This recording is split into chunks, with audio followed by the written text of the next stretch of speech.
सो start करें case study 3। क्या कह रहा है case study 3? Mister Hari is a property dealer sold building in course of business to his friend mister Rajesh. देखो हरी राजेश वाला क्वेश्चन अगर आपको याद हो आईएएस का क्वेश्चन था। तो देखो नॉर्मली क्वेश्चंस को इसने एमसीक्यू बदल दिया है, कोई इतना लोड नहीं लेना अपने को। Who is the dealer of automobiles for spare parts? Automobile के स्पेयर पार्ट्स में डीलर है, ठीक है। फॉर 100 लाख रुपीस ऑन 1/4/2001, ठीक है। बिल्डिंग सेल की, हरी सेलर है। हरी सेलर कौन है? प्रॉपर्टी डीलर है।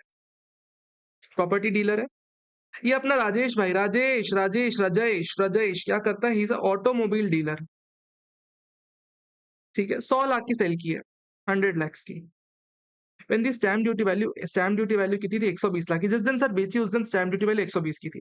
एग्रीमेंट लेकिन 1/9/2024 को एंटर कर गए, तब स्टैम्प ड्यूटी वैल्यू थी 110 लाख की। 110 की स्टैम्प ड्यूटी वैल्यू थी ऑन एग्रीमेंट। सर एग्रीमेंट की डेट की लेंगे कि रजिस्ट्रेशन की डेट की लेंगे? सर डिपेंड करता है एग्रीमेंट पे टाइम पे पैसा दिया था कि नहीं दिया था।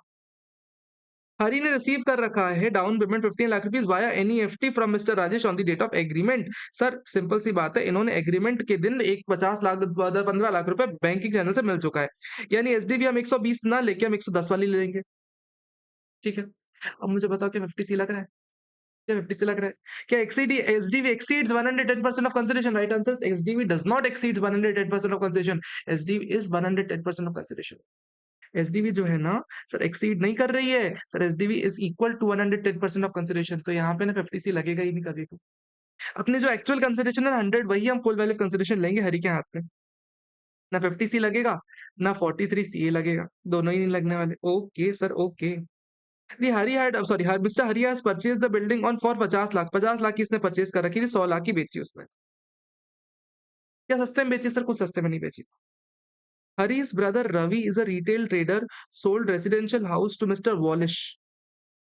हरी का भाई है रवि। रवि ने क्या किया? वलिश को सामान बेचा, वलिश को। Wholesale trader for 50 lakh rupees, 50 lakh का सामान बेचा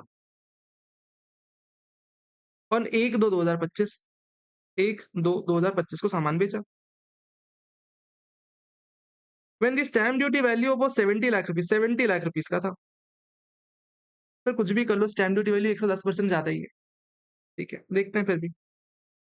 The agreement was however entered when stamp duty value was 50 lakh. Down payment receive किया क्रॉस चेक से। सर यानी स्टैम्प ड्यूटी वैल्यू 55 लाख रुपए हम लेंगे ही नहीं, 70 लाख रुपए की स्टैम्प ड्यूटी वैल्यू लेंगे। जिस दिन 55 लाख थी उस दिन आपने कोई ऑनलाइन पेमेंट लिया ही नहीं आपने।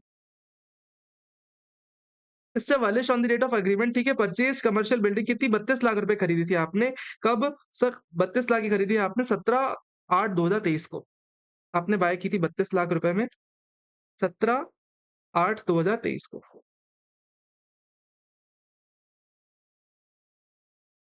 ठीक है। Okay sir, okay okay okay. आते हैं क्वेश्चन आंसर्स पे। क्वेश्चन बड़ा सिंपल सा है। What is the amount of income chargeable to tax in the hands of Mr. Hari in respect of transaction of sale of building to Mr. Rajesh in the अच्छा क्या इसके हाथ पे taxable है? क्या हरी के हाथ में इनकम निकालनी है क्या? सर हरी के हाथ में, हरी कौन है सर? हरी हमारे केस में पहले तो सेलर था, उसने 100 लाख में बेची। क्या हमारी फुल वैल्यू कंसेशन 100 लाख की मानूं? हाँ सर 100 लाख की माननी पड़ेगी अपने को, बिकॉज अपनी 50 सी 43 सी लगेगा ही नहीं इस केस में। Plus sir cost of acquisition minus करेंगे इससे 50 लाख रुपए की, तो कितनी बिजनेस इनकम बनेगी? 50 लाख की। यस सर, हरी के हाथ में बिजनेस इनकम बनेगी 50 लाख की। Okay okay okay. 70 lakh taxable as business income? नहीं जी सर, गलत है। 60 lakh taxable as business income? नहीं सर, गलत है। 50 lakh taxable as business income? ये सही है sir. 50 lakh taxable short term income? नहीं सर, अपना ऑप्शन नंबर सी सही हो गया। Is any amount of any amount taxable in the hands of Rajesh in respect of transaction of purchase of building from Mr. Hari? What is the amount taxable and in which head it is taxable? ये जो purchaser है sir, purchaser के हाथ में क्या कोई taxation implication आ रहा है क्या? देखो हमने पढ़ा हुआ है, कभी भी हमने पढ़ा हुआ है कि अगर कभी भी जो रिसीवर होता है, रिसीवर को कोई प्रॉपर्टी सस्ते में मिलती है, तो अगर एसडीवी माइनस कंसिडरेशन अगर 50 लाख से ज्यादा होता है और SDV is greater than 110% of consideration, तो उस केस में क्या हो जाता है सर? जो भी डिफरेंस होता है वो आईएफओ एसेट में टैक्सेबल होता है। यहाँ पे जो राजेश है सर, क्या एसडीवी से बहुत कम में खरीद रहा है? ना सर, 110% ज्यादा डिफरेंस नहीं है। तो कहना है सिंपली से कि राजेश के हाथ में no income will arise, no income will arise, no income in any head will arise. देखते हैं एक बार ऑप्शन क्या कह रहे हैं।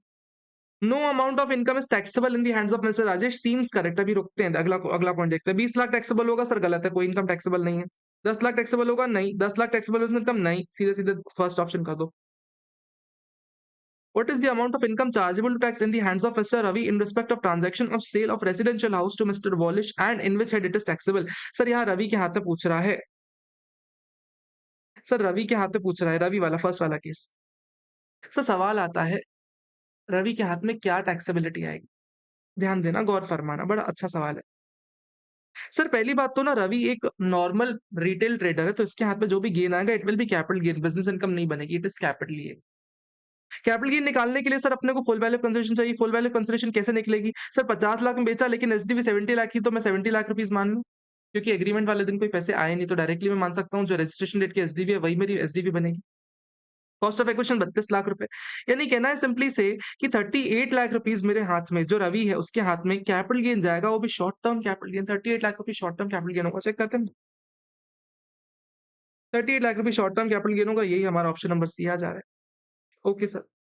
Is there any amount of income chargeable to tax in the hands of Mr. Walish in respect of transaction of purchase? Sir Walish के हाथ में क्या टैक्सेबिलिटी आएगी और किस हेड में आएगी? सर वलिश बायर है। वलिश ने 50 लाख में खरीदी प्रॉपर्टी, लेकिन सर उसकी एसडीवी थी 70 लाख रुपए की। कहना है ऐसे कि जो 20 लाख रुपीज है गिफ्ट का 56 टोटल में टैक्सेबिलिटी आनी चाहिए वलिश के हाथ में। बस एक चीज चेक कर लो कि जो वलिश है, जो बायर है, कहीं वो प्रॉपर्टी डीलर तो नहीं। अगर प्रॉपर्टी डीलर है तो उस केस में कोई कोई प्रोविजन नहीं लगेंगे, लेकिन अगर वो प्रॉपर्टी डीलर नहीं है तो फिर 20 लाख रुपए आईएफओ सेट में जाएंगे टैक्सेबल। वलिश क्या है? Walish Walish Walish is a wholesale trader. Wholesale trader, wholesale trader है ना, मतलब अपने को मानना पड़ेगा बिजनेस नॉर्मल ये कोई। इसमें सीधे से 20 लाख रुपीज जाएगा अपना आईएफओ। इसमें ऑप्शन नंबर भी देख के ही लग रहा है अपने को।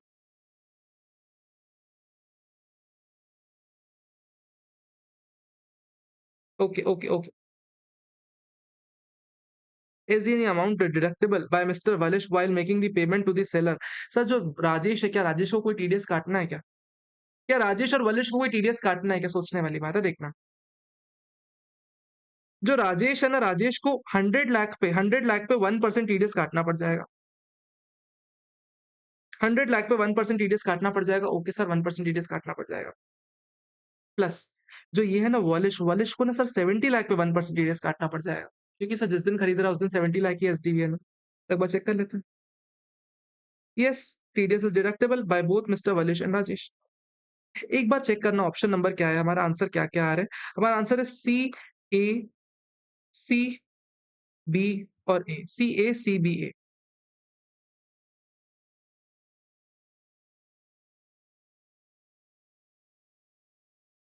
सी, A, C, B, A. Perfect answer. आपका एक और केस स्टडी हो गई। मिलते हैं अगले वीडियो में अगली केस स्टडी के साथ।